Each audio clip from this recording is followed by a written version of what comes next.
Hello আমার প্রিয়ারি বন্ধুরা, আবারও চলে এসেছে অপর্ণা নতুন একটা রেসিপি নিয়ে। আদৌ নতুন কিনা আমি জানি না, তো আমি যেভাবে তৈরি করি, আমি তো রেসিপিগুলো তৈরি করেই থাকি, তো খেয়েও থাকি বাড়িতে। তো আমার বাড়ির সবাই খেয়ে খুব নাম করে, সেই জন্য তোমাদের সঙ্গে শেয়ার করতে চলে এসেছি। তো কেমন আছো সবাই বলবে, আশা করছি যে যেখান থেকে আমার ভিডিও দেখছো, যে যেখানে আছো সবাই ভালো আছো। তো আমিও তোমাদের ভালোবাসাতে ভালো থাকার চেষ্টা করছি। আর গরম গরম গরম বললে তো আর চলবে না, পেট কথা শুনবে না। তো সেই জন্য দেখো অপর্ণা খুব সামান্য মশলা একদম ছিটে পটা মশলা দিয়েই অপর্ণা রেসিপিটা তৈরি করবে। আর গরমে তো বেশি তেল মশলা খাওয়া যায় না, খেতে ভালোও লাগে না। দেখো এখানে মাছগুলো ভাজতে বসিয়ে দিয়েছি। তো ভিডিওটা একদমই দেখতে থাকো, স্কিপ করলে বুঝতেই পারবে না অপর্ণা এই সবজিতে কি মশলা দেবে আর ছিটে পটা মশলা বললো মতলব কি, তো সেটাই দেখতে থাকো।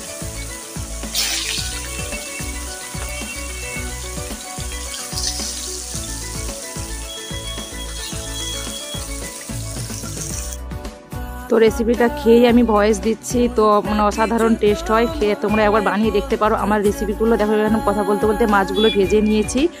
তো দেখো এখানে তেলের মধ্যে মাছ ভেজে নামিয়ে নেওয়ার পর যে তেলটা থাকে, তো সেই তেলটা একটু কমিয়ে নিয়েছিল। বেশি করে তেল দিতেও জানোই তোমরা, তো আমি একটু বেশি করে তেল দিয়ে ছাড়তে পছন্দ করি, বা বাদ বাকি তেলটা রয়ে যায়। যেহেতু মাছের তেল, মাছই রান্না করতে হবে, অন্য কিছু রান্না করলে তো ভালো লাগবে না। তো তেলের মধ্যে দেখো আমি কালো জিরে আর কাঁচা লঙ্কা ফোড়ন দিয়ে দিলাম। তো ওর উপরে কলাগুলো দিয়ে দিলাম। তো কলাগুলো আমি সুন্দর করে ভেজে নেব। তো কলাগুলো ভাজতেই তো এখানে দেখো লবণ হলুদ দিয়ে দিলাম। তো কলা চাপা দিয়ে দিয়ে কিন্তু ভাজবো, না হলে কলাগুলো সেদ্ধ হবে না ভালো করে। তো চাপা দিয়ে দিয়ে ভাজবো আমি।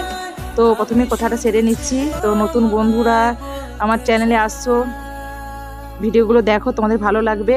তো রেসিপি নিত্য নতুন ভিডিও সবগুলো দেখতে পাবে। এখানে দেখো মশলাতে নিয়ে নিয়েছি ধনে পাউডার, সামান্য ধনে পাউডার, সামান্য লঙ্কা পাউডার আর সামান্য হলুদ পাউডার। তো ঝাল তো খেতে পছন্দ করি, তার জন্য কাঁচা লঙ্কা দেবো। এত গরমে আর শুকনো পাউডার লঙ্কা কমই খাবো।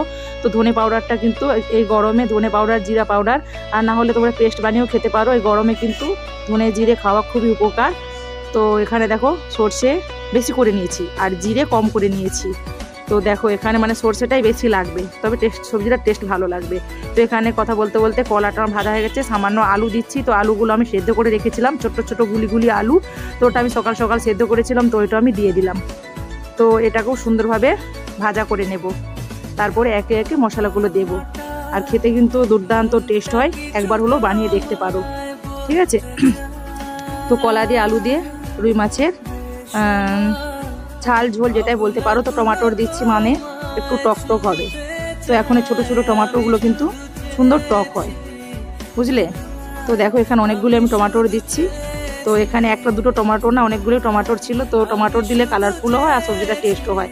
তো আমি টমাটোর বিনা সবজি করতে পছন্দ করি না। টমাটোর যখন না থাকে তখন মজবুরি কিছু করার নেই, তখন টমাটোর বিনা সবজি করতে হয়। এখানে দেখো সরষে জিরে বাটাটা দিয়ে দিলাম। তো এটাও সুন্দরভাবে কষিয়ে নেবো, ঠিক আছে? ভিডিওটা দেখতে থাকো।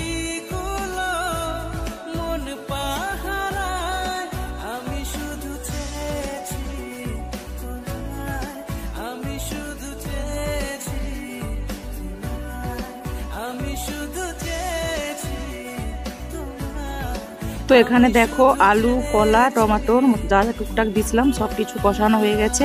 এবার যে শুকনো মশলা ভিজিয়ে রেখেছিলাম ওটাও দিয়ে দিলাম।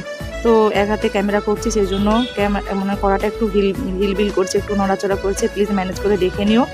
তো এখানে দেখো জলও দিয়ে দিলাম, যতটা আমার জল লাগবে, যতটা ঝোল করব সেই অনুযায়ী ঝোল দিয়ে দিলাম। তো একদমই কালার হচ্ছে না। তো কীভাবে কেন কালার হচ্ছে না? তো মশলা কম দিয়েছি, টমাটোর দিয়েছি, তো লাস্ট কালার হবে। তো খাওয়ার সময় যখন পরিবেশন করব তখন কালারফুল হয়ে যায়, একটু গ্রেভি হয়ে যায়। তো আমি একটু রসাই রেখেছিলাম, বেশি ঝোল করেছিলাম না। তো এরকম অল্প তেল মশলায় রুই মাছ দিয়ে, কলা দিয়ে আলু রেসিপিটা কেমন লাগলো অবশ্যই কমেন্ট করে বলবে। আর তোমাদের একটা লাইক আমাদের ভিডিও করার উৎসাহিত বাড়িয়ে দেয়। আর এভাবে তোমরা একবার ট্রাই করে দেখতে পারো, ঠিক আছে? তো চলো, সবাই ভালো থেকো, সবাই সুস্থ থেকো, সবাই সাবধানে থেকো। লাস্টে একটু দেখো ভেজে রাখা মশলা দিয়ে দিচ্ছে, আমার বাড়িতে ভেজে রাখা মশলা। তো তার জিরে গোলমরিচ একটু থাকে না, তো সামান্য করে দিচ্ছি, বেশি দিলাম না। তো চলো, সবাই ভালো থেকো, সবাই সুস্থ থেকো, সবাই সাবধানে থেকো, সবাই সবার পাশে থেকো। আর গরম থেকে রক্ষা পাওয়ার জন্য সবাই পেট ঠান্ডা রেখো, শরবত খেও, তো অনেক জল খেও, ঠিক আছে? চলো, তো এতটা সময় আমাকে দেওয়ার জন্য অনেক ভালোবাসা, অনেক ভালোবাসা। তো